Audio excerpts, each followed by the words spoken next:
what fun you have on that show. I love that. What brilliant. fun you have. Pasha. You can't take him anywhere. No, I know. He's supposed to be a gentleman, these Russians. Well, it wasn't his fault. It wasn't. It was Susie's fault. Let's get the record straight. I love the fact that he's actually in Dictionary Corner. I think it's brilliant. Yeah, Get your man to work day. Why not? Yeah, I mean, the crew, everyone, the team have loved having him on as well. And he watches it and he's actually really good at the maths.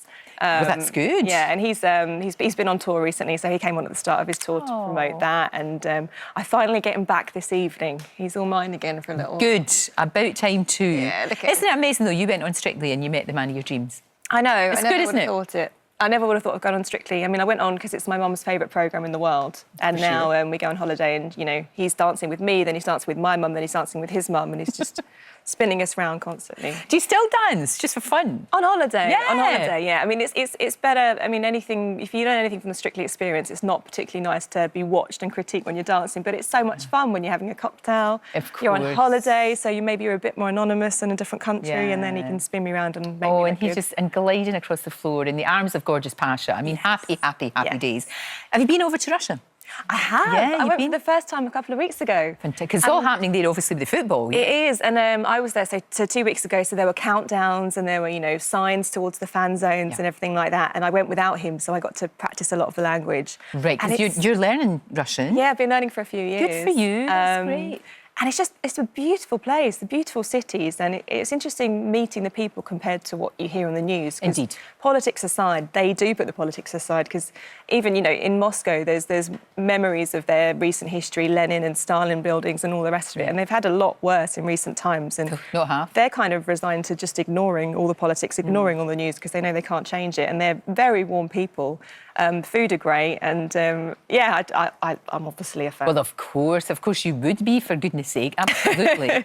Are you doing anything special to celebrate 10 years of Countdown? I don't know. You know, we've they surprised me. One of those clips there was Ryan Giggs popping in on my 1000th episode. I know. And last year I celebrated 2000, and you know, for me it's a nice milestone. It really has flown by, Rachel. It really has. It's a hilarious show because you never know what's going to come out. I mean, some of the words. Yes, and also we do the 8 out of 10 Cats version now. You do, which is good. And we just did an all-female episode to celebrate 100 years of suffrage, Fantastic. which was brilliant. And that was the most fun. We just finished filming a series of 13, and that was my favourite one. So I can't wait. Do you know what I really admire about you? The way that you deal with the fact that some people... I think you look beautiful on Countdown. You look gorgeous, and you can wear whatever you like, of course, because you look fantastic.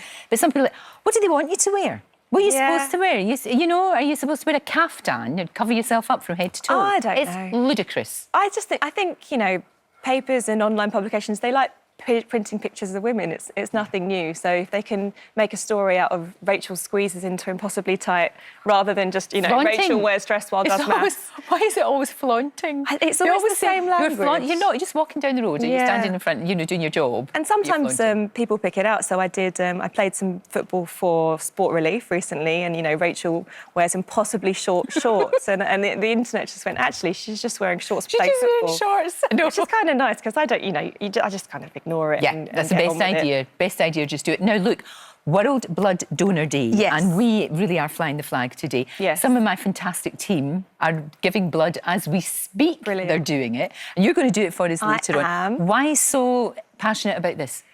So I've donated 17 times, so today will be number 18. Wow. And I've just started doing it since uni. My mum always gave blood, and speaking to people, I mean, you do it because you know it's a good thing, you know it saves lives. And now they also send you a text. So once you've given blood, you know, a few weeks later you'll get the message saying this has gone to Colchester Hospital, and you know it's a bit more real that it's helping people. And telling friends that I'm going on here.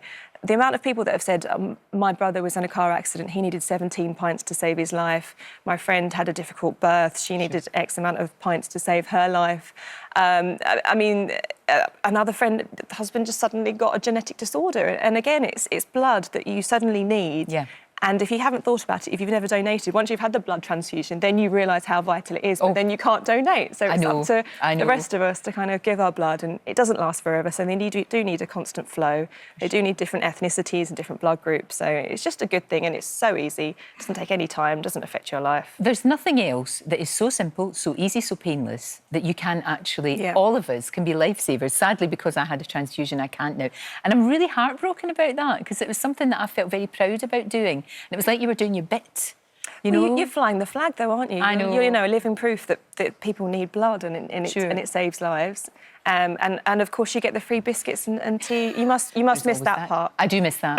I miss the cup of tea and the biscuit and the banter. Yeah. And all the chat. Rachel, thank you for being with us. Congratulations on 10 years in Countdown. Very much. And here's to another 20, 30, 40 years. And we'll obviously see you later when you're giving blood for us. Thank you. Really appreciate that. I really do.